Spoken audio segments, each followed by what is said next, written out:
வச்சுதான் நம்ம எல்லாருமே இயங்கக்கூடிய தன்மை. இன்னைக்கு நம்மளுடைய வாழ்க்கையிலே நல்லது கெட்டது நடக்குதுன்னா அதுக்கு முக்கிய காரணம் ஒரு பங்களிப்பு யாருக்கு இருக்கு அப்படின்னா நவ கிரகங்களுக்கு தான் இருக்கு. சூரியன் ஆத்மகாரகன் சொல்றோம், தகப்பனுடைய ஸ்தானம். சந்திரன் மனோகாரகன், தாயாருக்குரிய ஸ்தானம். அதற்கு அடுத்தபடியாக அங்காரகன் சகோதர சகோதரியினுடைய ஸ்தானம், பூமிகாரகன் சொல்றோம். புதன் ஞானகாரகன், கல்வி, தாய்மாமனுக்குரிய ஸ்தானம். குரு பகவான் புத்திர பௌத்திரஸ்தானம், குழந்தை பாக்கியம் என்ன, குரு பகவானுடைய அருள் வேணும். அப்போ குரு ஒரு ஜாதகத்தில் இருப்பதை விட பார்ப்பது விசேஷம் அப்படின்னு சொல்லு. குரு பார்த்தால் கோடி நன்மை. அப்ப குருவருள் இருந்தா திருவருள் முழுமையாக நமக்கு கிடைக்கும். அப்படி ஒரு குரு பார்வை நம்ம மீது விழுவதற்கான இந்த இடத்திலே நமக்கு குருவாக யார் இருக்கார்? மலையாள கருப்பண்ண சுவாமி. சுக்கிரன் களத்திரஸ்தானம்னு சொல்றோம், சுகபோக வாழ்க்கையை கொடுக்கக்கூடிய ஒரு ஆண் பெண்ணுக்குரிய திருமணத்தை தீர்மானிக்கக்கூடியவரும். இன்னும் விசேஷமான ஒண்ணு அப்படின்னா சுகபோக வாழ்க்கை. ஒரு மனிதன் நல்ல சுகபோக வாழ்க்கையா வாழ்றான் அப்படின்னா அதற்கு முக்கிய பங்களிப்பு சுக்கிரனை சாரும். அடுத்தபடியாக சனி பகவான் ஆயுள் காரகன்னு சொல்றோம். ஆயுள் சம்பந்தமான எந்த ஒரு இடர்பாடா இருந்தாலும் அதற்கு முக்கிய காரணம் ஆயுளை கொடுக்கக்கூடியவரும் சனி பகவான் தான். ஆயுளை எடுக்கக்கூடியதற்கு காரணகர்த்தாவும் இந்த சனி பகவான் அப்படின்னு சொல்லுவோம். அப்ப சனி கொடுப்பார், எவர் தடுப்பார் அப்படின்னு சொல்லுவாங்க. சனியை பொறுத்த வரைக்கும் முதல்ல குரு சொன்னேன், குரு பார்த்தால் கோடி நன்மைன்னு. சனி பார்க்காமல் இருப்பது விசேஷம். அப்புறம் அவரை வழிபாடு வேணா கிரகங்கள்லயே ரொம்ப வீரியமான கிரகம் தான் இந்த சனி. ஈஸ்வர பட்டம், தவமிருந்து ஈஸ்வர பட்டத்தை பெற்றதால் அவர் நம்ம என்ன சொல்றோம்? சனீஸ்வரர் அப்படின்னு சொல்றோம். அப்படி ஒரு பட்டத்தை பெற்ற அவரை நம்ம நேருக்கு நேராக வழிபாடு பண்ண முடியாது. ஏன்னா அந்த பார்வையாகப்பட்டதை ஒதுங்கி நின்று சனீஸ்வர பகவான் ஆலயத்துக்கு போனோம்னா ஓரமா நின்று வழிபாடு பண்ணணும். அவருடைய பாதத்தை பார்த்து வழிபாடு செய்யும். ஊனமுற்றோர்களுக்கு இவர்களுக்கெல்லாம் உதவி செஞ்சோம் அப்படின்னா கண்டிப்பாக சனி பகவானுடைய அருள் தரும். ஆனால் சனி பகவான் ஏழரைச்சரி காலங்களில் ஒரு மனிதனை முழுமையாக பக்குவப்படுத்தக்கூடிய காலம் சொல்லும். எல்லாருமே ஜாதகத்தை எடுத்துட்டு 7.5 சனி. 7.5 சனி ஒரு பெரிய இடர்பாடே கிடையாது. என்ன அப்படின்னா ஒரு மனிதனை முழுமையாக பக்குவப்படுத்தக்கூடிய காலகட்டங்கள் தான் இந்த 7.5 சனி. அடுத்தபடியாக சனியோட கொடிய கிரகம் இந்த ராகு கேது. இந்த ராகு கேது இரண்டுமே நிழல் கிரகங்கள் அப்படின்னு சொல்லுவோம். ஆதார பீடமாக இந்த நவகிரக பீடங்கள்ல இவர்களுக்கு இடம் கிடையாது.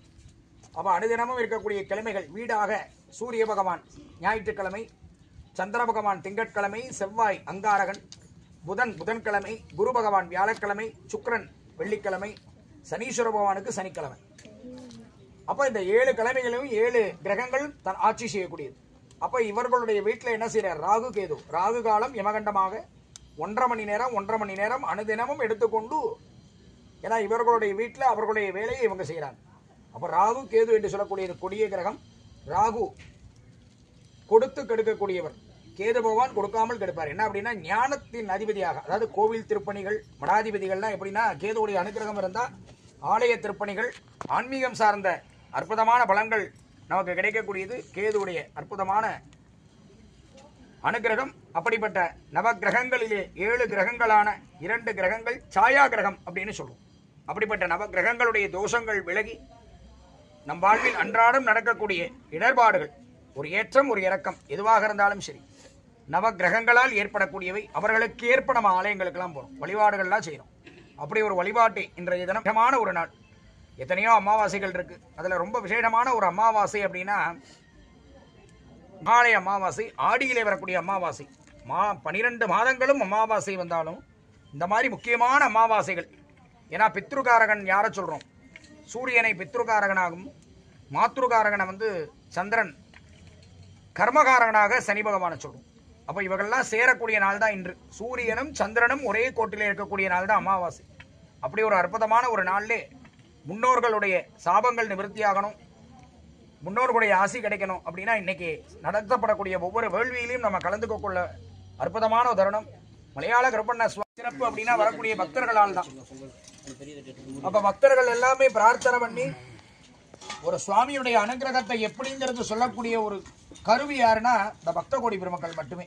ஏன்னா எல்லாருமே சொல்லுவாங்க, நாங்கள் இந்த கோயிலுக்கு போனோம், எனக்கு இந்த காரியம் நடந்தது. பரிபூர்ணமான அனுகிரகம் அந்த ஒரு கோயிலில் கிடைக்கும். அப்படி ஒரு அற்புதமான ஒரு ஆலயம் தான் நமது குளத்தூர் பகுதியிலே இப்படி ஒரு அற்புதமான ஒரு ஆலயம் மலையாள கருப்பண்ண சுவாமி.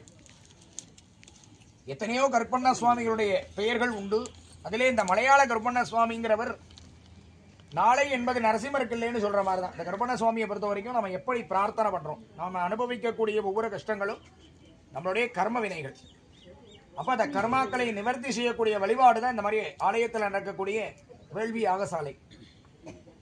அப்ப நம்ம ஒவ்வொருத்தரும் வரக்கூடிய ஒவ்வொருத்தருடைய கோரிக்கைகள் ஒவ்வொரு விதமா இருக்கும். மாணவ செல்வங்கள்லாம் வந்திருக்கோம் அப்படின்னா நம்ம எல்லாரும் என்ன சேர்ந்து என்ன செய்வோம், நல்லா படிக்கணும் அப்படிங்கிற ஒரு பிரார்த்தனை வைப்போம். படிக்கின்ற மாணவர்கள் பிரார்த்தனை செய்யக்கூடிய வழிபாடு பாலகானாம் சரஸ்வதி கடாட்சேன வித்யா ஞான வைராக்கிய பாலங்கதா சித்தியர்த்தம் அப்படின்னு சொல்லுவோம். அப்ப படிக்கின்ற மாணவ செல்வம் கல்வியிலே நல்ல மதிப்பெண் எடுக்கணும். கற்றோருக்கு சென்ற இடமெல்லாம் சிறப்பு அப்படின்னு சொல்லுவோம். அப்போ அந்த படிக்கின்ற மாணவர்களுக்கு கல்வி, அப்ப கல்வி ஒரு நல்ல கல்வி இருந்தால் மட்டுமே ஒரு உத்தியோகம் கிடைக்கும். கை நிறைய சம்பாதிக்கணும் அப்படின்னா அதற்கு ஒரு உத்தியோகம் தேவை. அந்த உத்தியோகம் எந்த உத்தியோகமா வேணாலும் இருக்கலாம், ஆனா கற்றோருக்கு சென்ற இடமெல்லாம் சிறப்பு அப்படின்னு சொல்லுவோம். படிச்சா தான் நல்ல வேலை கிடைக்கும். அப்போ ஒரு வயதிற்கு வந்த பிறகு இந்த திருமணம் அப்படிங்கிற ஒரு நல்ல நிகழ்வு. ஏன்னா திருமணம் அப்படிங்கிறது ஆயிரங்காலத்து பயிர் அப்படின்னு சொல்லுவோம். ஒரு இருமணம் சேரக்கூடிய ஒரு திருமணம் ஒரு வாழ்க்கையிலே ஒரு பகுதி. ஒரு மனிதனாக பிறப்பெடுக்கக்கூடிய மறு ஜென்மம்னா அந்த திருமணம். ஒரு ஆணுக்கா இருந்தாலும் சரி பெண்ணுக்கா இருந்தாலும் எத்தனையோ பேருடைய ஜாதகத்திலே திருமண தாமதம் அப்படின்னு சொல்லுவோம். ஜாதக ரீதியா இருக்கும் அந்த குறைபாடுகள். அப்ப நம்ம என்ன செய்யறோம், அந்த மாதிரி ஒரு ஆலயத்திற்கு வந்து இந்த மாதிரி விசேஷமான ஒரு நாட்கள்ல வழிபாடுகள் செய்யப்படும் பொழுது ஒவ்வொருத்தருக்கும் ஒவ்வொரு விதமான பரிகாரங்கள். ஒரு திருமணம் தடை அப்படின்னா அந்த திருமணம் எதனால தடையாகுது அப்படிங்கிறத ஜாதக ரீதியா பார்ப்போம். அப்போ அதற்கேற்ற பரிகாரங்களை மேற்கொண்டு நம்ம பரிகாரம் செய்யணும். சில பேர் எல்லாம் சொல்லுவாங்க, சாமி நாங்கள் நிறைய பரிகாரம் பண்ணிட்டோம், ஆனா இன்னும் எங்களுக்கு விமோச்சனம் கிடைக்கலன்னு. ஆனா நம்மளுடைய கர்மா நிவர்த்தி ஆகணும். நம்ம கர்மா நிவர்த்தி ஆகிறதுக்கு தான் இந்த பரிகாரம். அப்ப திருமணம் ஆகியிருக்கும், வெகு நாட்களா குழந்தை இல்லாதவங்க எத்தனையோ பேர் இந்த கோயிலுக்கு வருவாங்க. குழந்தை பாக்கியம். ஏன்னா ஒரு திருமணம் எவ்வளவு முக்கியம்னு சொன்னோமோ அதே போல வம்ச விருத்தி ஆகிறது. அப்ப அந்த குழந்தை பாக்கியத்தை கொடுக்கக்கூடியவர் நமது மலையாள கருப்பண்ண சுவாமி. நம்ம மனசுல நினைச்சாலே போதும், எவ்வளவு பெரிய தோஷமா இருந்தாலும் மடியேந்தி அந்த வரத்தை கேட்கும் பொழுது வரங்கள் வாரி வழங்கக்கூடிய ஒரு கிருஷ்ணபுத்திராக இந்த இடத்துல யார் இருக்கார், மலையாள கருப்பண்ண சுவாமி. அப்ப அவனை பிரார்த்தனை பண்ணி நமக்கு ஜாதக ரீதியாக ஒரு ஜாதகத்திலே பொருத்தங்கள் பார்க்கும்போது மகேந்திர பொருத்தம்னு ஒண்ணு பார்ப்போம். அந்த மகேந்திர பொருத்தம் இல்லை அப்படின்னா குழந்தை தாமதம். அதுலேயும் இன்னும் விசேஷமா ஜாதக ரீதியாக குழந்தை வரம் இருந்துச்சுன்னா கண்டிப்பா அந்த ஜாதக ரீதியான அம்சத்திற்கு ஏற்ப அந்த தசாபுத்திக்கு ஏற்ப கண்டிப்பா அந்த குழந்தை பாக்கியம் கிடைக்கும். அப்படி ஒரு வரத்தை கொடுக்கக்கூடிய வள்ளலாக இந்த இடத்துல யார் இருக்கா அப்படின்னா மலையாள கருப்பண்ண சுவாமி இருக்கார். தெய்வங்களுடைய அருள் நமக்கு கிடைக்கும். அப்படி ஒரு அற்புதமான ஒரு வழிபாடு இன்னைக்கு நமக்கு கிடைச்சிருக்கிற அமாவாசை தினத்திலே நம்ம எல்லாருமே கொண்டாடக்கூடிய ஒரு நாளாக, எல்லாருக்குமே ஒரு பொற்காலமான ஆண்டாக இந்த ஆண்டு அமைவதற்கான தருணம் இந்த கருப்பண்ண சுவாமியாக இந்த இடத்திலே மலையாள கருப்பண்ண சுவாமி இருக்கார். மனதார மனமுருக பிரார்த்தனை பண்ணுவோம். பிரார்த்தனை வழியில எந்த தெய்வத்தை நாடி நம்ம வரோமோ அந்த தெய்வத்தினுடைய அருள் நமக்கு கிடைக்க எல்லாம் வல்ல அந்தந்த தெய்வங்களை பிரார்த்தனை செய்து இப்பொழுது யாக வேள்வியிலே நிறையவீன்னு சொல்லக்கூடிய மகா பூர்ணாகுதி நாம் கொடுக்கக்கூடிய அவிர்வாகத்தை ஏற்றுக்கொள்ளக்கூடிய தருணம். அக்னியிலே என்ன செய்வார், அந்த தருணம் தோன்றி தனக்குரிய அவிர்வாகத்தை பெற்றுக்கொள்வதாக ஆகம விதி. அந்த நேரத்தில் எல்லாரும் தங்களுடைய கோரிக்கைகள் இன்னைக்கு எதுக்காக இன்னைக்கு ஆலயத்துக்கு வந்திருக்கோமோ அந்த கோரிக்கையை மனசால வேண்டணும். முன்னாடி வந்து நின்று பிரார்த்தனை பண்ணுங்க. வேற எந்த சத்தமும் இல்லாம குழவை போட தெரிஞ்சா குழவை போடலாம், விசில் அடிச்சு ஆரவாரப்படுத்தலாம். தயவு கூர்ந்து அமைதியாக மனதார பிரார்த்தனை செய்து கொண்டு கலசத்திலே எழுந்தருளி உள்ள மலையாள கருப்பண்ண சுவாமி எப்படி இந்த கலசத்தில் எழுந்திருக்கார் அப்படின்னா, ஒரு கும்பம் வைக்கிறோம் அப்படின்னா ஒரு கடம் அப்படின்னு சொல்லக்கூடிய அந்த குடம் ஆகப்பட்டது சுவாமியுடைய உடம்பு.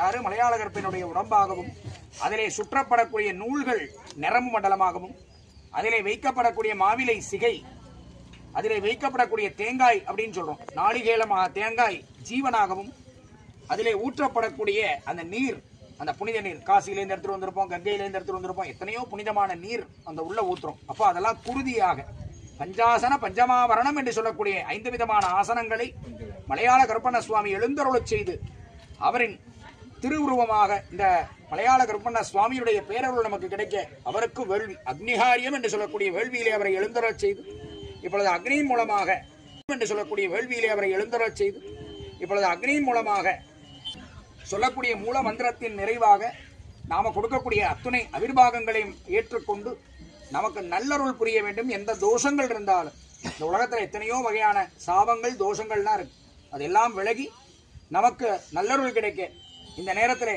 மனதார மனமுருக பிரார்த்தனை செய்யும் பொருட்டு மலையாள கருப்பண்ண சுவாமிக்கு நிறையவி என்று சொல்லக்கூடிய மகா பூர்ணாகுதி. ஓம் ரகர நம பார்வதி பததே ஹர ஹர மகா